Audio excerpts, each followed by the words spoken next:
Okay. Oh, wow. Hello. Sorry. Hello, everyone, and welcome to this last day of Paris Photo, last day of the Artist Talks by the Eyes. Just a little reminder, the Artist Talks by the Eyes, it's short discussions with artists on their latest publications. We're really focused on publishing. And that's why I invited, with my colleagues, for this first session of the day, Abdo Shanan, Sébastien Cuvelier, and Valérie Phillips, who will follow to talk about their own books. But now I am with Abdo Shanan, and we are going to talk about A Little Louder that has been published at RM, which is actually this just behind. So, short introduction, Abdo. You were born in Oran to a Sudanese father and an Algerian mother. You grew up in Libya, and this cultural hybridity form an identity kind of disorder for you. Until you're 18, you were convinced that you were Algerian, like your mother, while your father insisted on his Sudanese ancestry. And at the age of 28, you decided to settle in Algeria and began to question your sense of belonging through the photographic medium. With A Little Louder, you question and document in your own way the Hirak, not sure I pronounce it very well, the peaceful protest movement that has shaken Algeria since February 22, 2019. And that continues with vigor despite the pandemic. Every Friday since that day, millions of people take to the street all over the country. And you focused mainly on people, not on that Friday, but mostly on the other days. You wanted to know more about those protesters. What were they doing outside from the Fridays protesting? What was the trigger for this project? Hello. The trigger was a moment during the demonstrations. I was doing like whatever, like all the other photographers, taking pictures of the masses, showing there is a lot of people. And there was a moment somebody started to cry, and he told his friends that he wished that one of his friends who died in the sea trying to cross to Europe was alive to witness this moment. So immediately I understood that there is something more, something missing in the big picture, which is the little stories. And I believe that in protest, it is not just a collective movement, but it's a collection or a work of small protests they take part every single day. For some people, it's a small action. For other people, it's a really big action. But it doesn't matter how big or small it is. But every action is impactful, in my opinion.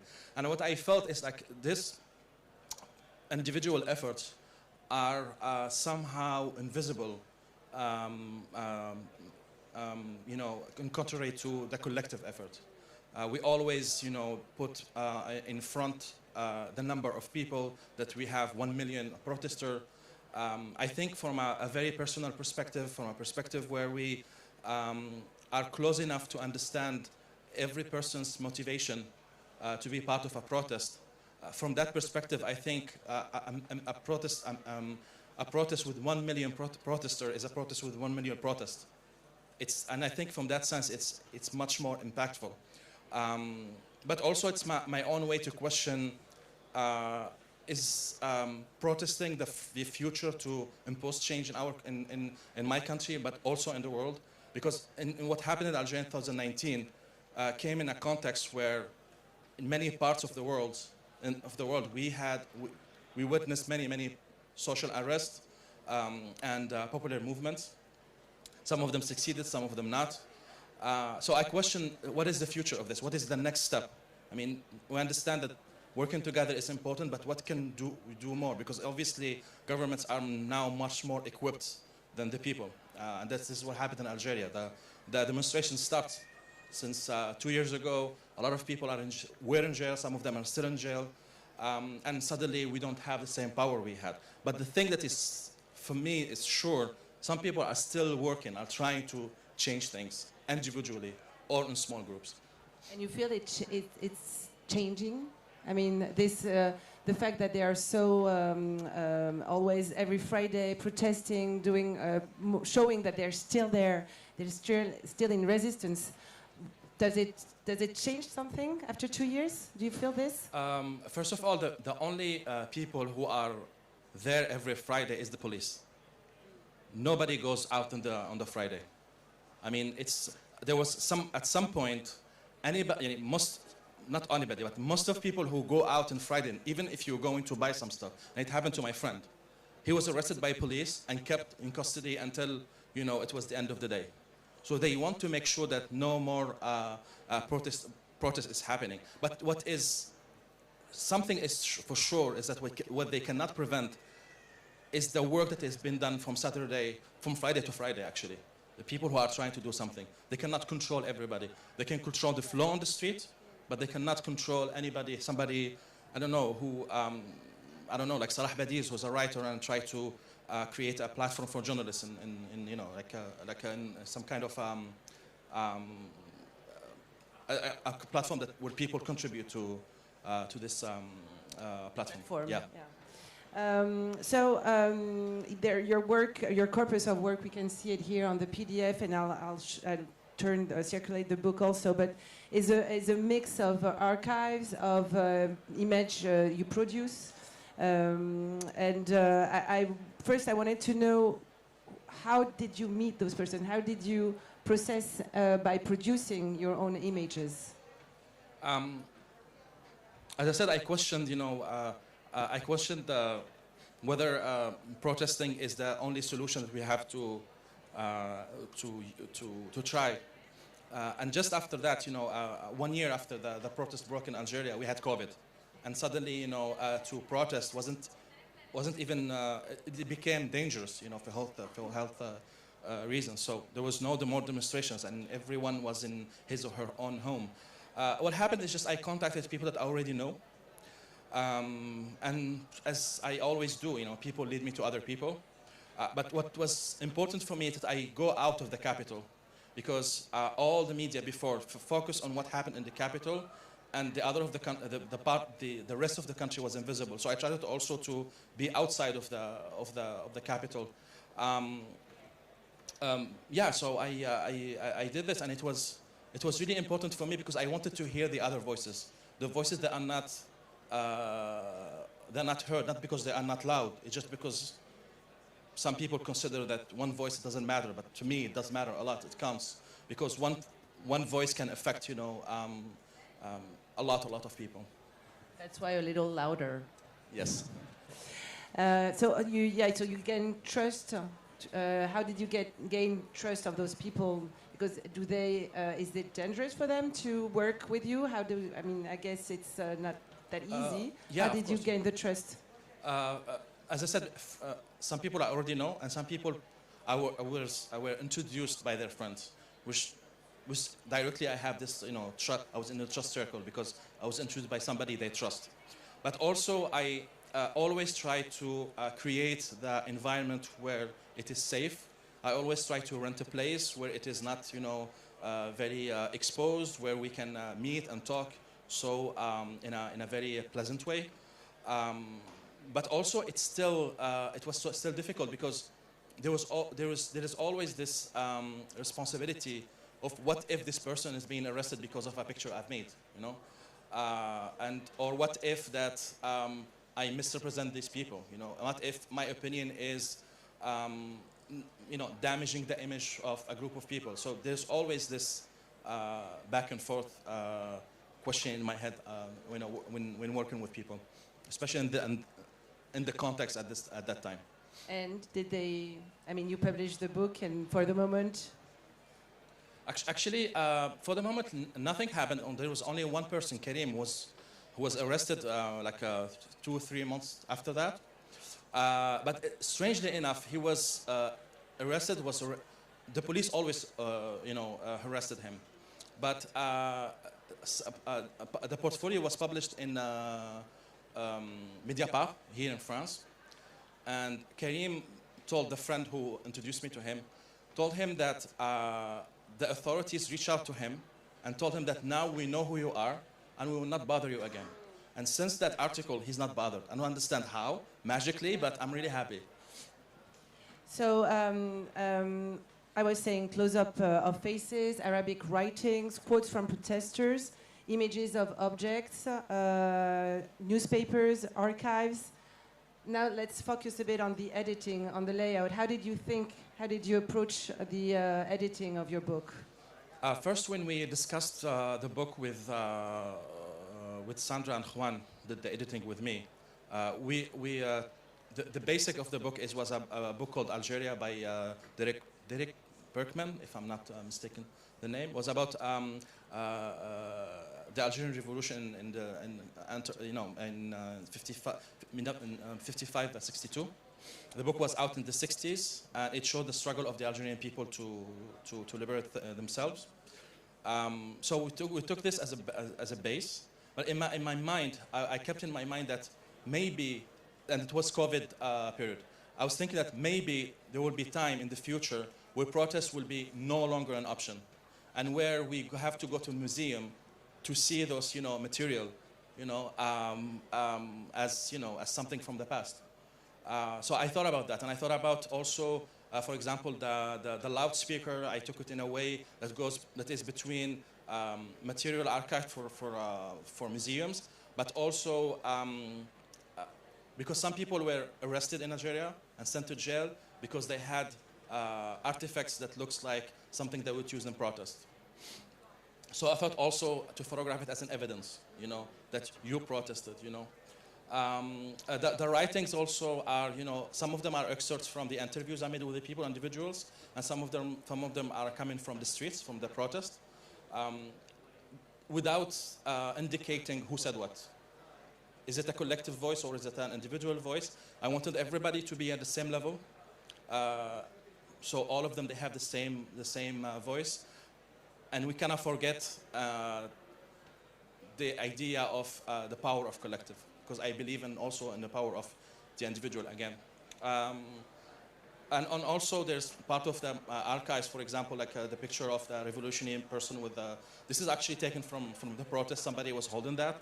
I wanted to refer also to the history of the country, the history of revolutionaries, to the history of the violent history as well.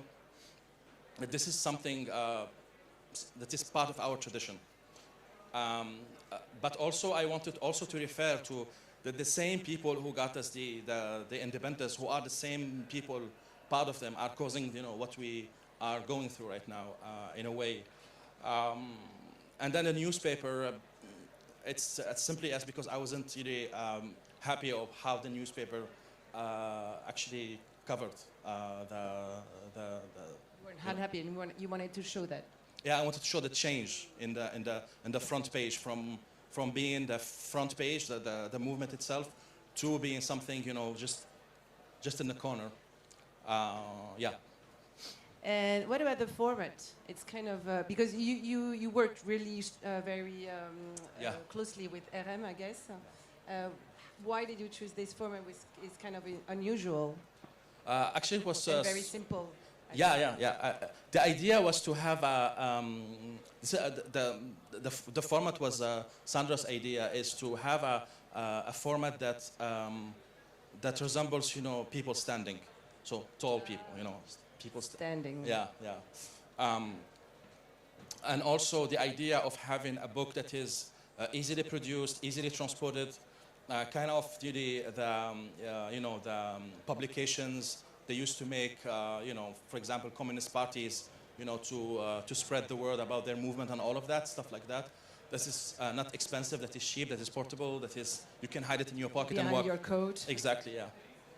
Okay. Yeah. This book has been, so I was told, published by RM and Trop bad and Prémices Méditerranéens Albert Camus, Can you tell us a bit more about this organization? Yeah, actually, they have it's an organization for people who are interested in Camus work and journalism as well. And they launched this prize for journalism in a broader sense of journalism. And part of it, of course, photography. So I was lucky to be the first winner of the first version of this prize, and the book was possible because of the support from Trobares. So part of the project was financed by them, and the production of the book was financed by them. RM actually joined later in the project. And just to be clear, that the project itself is not finished. I mean, I've chosen to stop here because I couldn't go more in this project, you know, and having a normal mindset. And I think it's a reflection that I need to continue later. But this is what I have as an idea. So it's chapter 1? Maybe chapter 1, maybe idea 1, I don't know. I don't even know if I will continue later or not. But I know that this is what I had in 2021, and now I'm evolving in other ideas. I don't know what's coming next, but I know this is like one step that was really important for me. We're happy at The Eyes because you are talking about other projects. We featured in The Eyes magazine's new issue, curated by Laia Abril on the aftercare. We just featured your last book called Dry, that you actually self-published, right? Yeah. Why did you choose to self-publish? To be honest, I felt like I'm doing much of the work by myself. And also, I like the challenge to learn.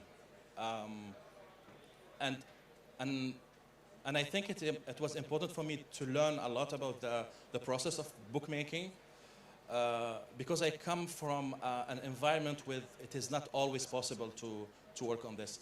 You always have to rely on somebody else. I wanted to have the knowledge, and then I can share it with, you know, with the community around me. I think I also like to make my life difficult. Because yeah, it's because I forgot, for example, that there is the distribution part where you have to do it yourself, which is a big part. Yeah, I mean, you have to go to the libraries. Yeah, of course, yeah, which is not exactly something I'm strong at, but also it is not something I regret. I find it, you know, very. I learned a lot about the process of making books, but also about my project itself. You know, because you work with a designer, then you work with a distributor, then you have to talk about the book to the other, you know, for example, to libraries, and on all these discussions, you know, it enriches you, you know, because you see your work from other perspectives, you know, other than your own, of course, obsession. It's a real job to be a publisher. I know. I'm not a publisher. I just self-published a book. Thank you very much, Abdo. Do you have questions on Abdo's project or his book that is still circulating, I think, among the audience, right? Ooh. Nope. Yeah? I'm giving you the microphone. Bonjour. You talked about other projects, and I just wondered whether you were thinking about doing a project with Sudan. You've done a project with Algeria, and I wondered whether you might do a companion piece with Sudan and find some individual voices there or something of that nature. I guess that's the first part of my question. And the second part is, at the start of the talk, we discussed your background and finding, you know, you reconciling your comfort with, you know, where you're from, your identity, and could you maybe talk a little bit about that and how this has helped with that, or not helped, or I'd be okay. Yeah, just a short one. We have 2 minutes and we'll still. First of all, about Sudan, of course I thought about that. Then I didn't feel like I am legitimate to do this, because there are people who are already living in there like 24 hours, 24/7 there, and they are part of this movement, and they know it more than I do. I don't want to look like the guy who's parachutist in, you know, because I didn't live in Sudan. I was twice and I was young. Everything I know about Sudan is the Sudan I grew up in, you know, the Sudanese people that I grew up in Libya, that's all. So I don't feel like I have the right to do so, especially in this kind of subject. But what I think it's maybe important for me is that to take that reflection on protest to a broader sense, regardless of where it happens. Because I feel like we are going toward, I'm going to be dark, sorry, that I'm going toward a direction when freedom of speech seems to become less and less important, you know. Because I see everywhere, like police looks like a military, you know, infantry, more than just police like we are used to. I mean, even here in France, like I saw, you know, a friend of mine who's a journalist who was called, you know, a racist word by a police officer and was arrested because of that in a country which is free. I mean, which is, I don't think it was possible before. So I don't feel like we're going on the right direction when it comes to freedom, and protest has to, in my opinion, we need to rethink protest, rethink how we make to change things. And speaking about identity and my question about my identity, I think I wouldn't do this book, this project, if I didn't all the process about my own identity.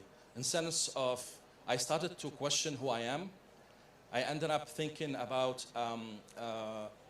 individual versus collective, which has become, you know, an obsession for me. Because I felt always that I have to be part of something, or I'm nothing, you know. I have to be Algerian or Sudanese or Libyan, but I can be part of everything and I still be myself, you know. And with this, you know, notion, this is where, you know, I connected dots. Yeah, okay, yes, there is individual and there is collective, and the individual is neglected because it's not 1,000 people. Yeah, that's it. We are all unique, yeah. We're all unique, yeah. Right. Well, on those words, thank you very much, Abdo, Shanan, and lots of things for your future projects. Thank you.